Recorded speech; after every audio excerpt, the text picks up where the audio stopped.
Except I can't go Saturday night, she finished sadly. How come? Jeremy asked her. Well, Katie stammered nervously. I kind of promised to hang out with Suzanne on Saturday night, she said finally. That was the truth. Jeremy didn't have to know about the all-girl party. Jeremy thought about that for a minute. I guess I can bring 2 friends. Katie gulped. She really didn't want to have to tell Jeremy about Suzanne's party. It would only hurt his feelings. Suzanne doesn't like roller coasters much, Katie said quickly. Well, that's okay. Neither does my mom.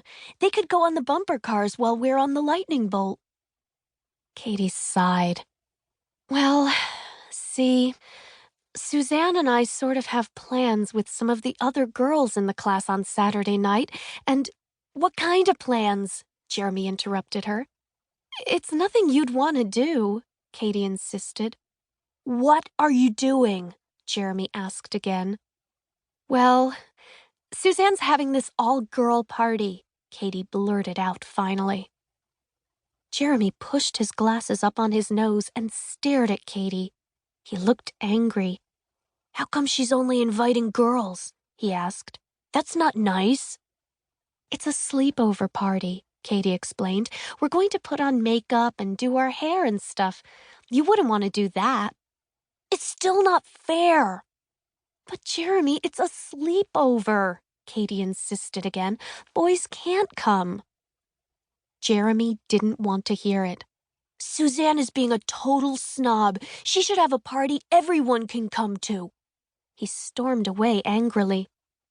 Where are you going? Katie called after him. I'm going to talk to George and Manny, Jeremy told her. Wait until they hear about this. They're going to be mad. Katie played nervously with a lock of her red hair as she watched Jeremy walk away. She had a feeling this was not going to be a good day in Class 3A. Chapter 2. By lunchtime, Jeremy had told all the boys in Class 3A about Suzanne's sleepover party. Katie could tell they were mad because they were all sitting together at half of the lunch table. They were also giving the girls really dirty looks. The girls were sitting at the other end of the table. They were giving the boys dirty looks right back. By the time Katie reached the lunch table, the only seat left was next to George Brennan and Zoe Cantor, right between the girls and the boys. She put her tray down and slid onto her chair. George jumped up and moved his chair away from Katie. He picked up his hand and made believe he was holding some sort of spray can. We want all girls to go away. Blast them hard with Cooties spray. He pretended to spritz Katie all over with invisible spray.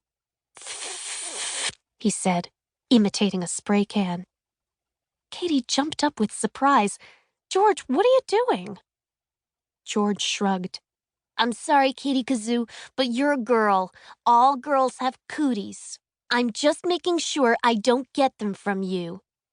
What are you talking about? She asked George. George moved his chair even farther from Katie. Ew, get this girl away from me, he shouted. All the boys laughed. That made Katie upset. George was her friend. He was the one who had given her the nickname Katie Kazoo. They told jokes together and played after school. Katie was the very first kid to become George's friend when he was the new kid at school. Now he wouldn't even sit next to her. Come on, George, cut it out, Katie insisted. George didn't answer. Instead, he took a huge bite of his bologna sandwich and turned toward his buddy, Kevin Camilleri. Achoo! George let out a really fake sneeze.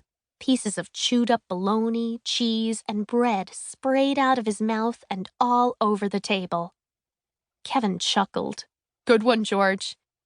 Ew, yuck! Miriam Chan shouted. She was sitting across from Katie. That gave her a clear view of George's flying food. Boys are really gross.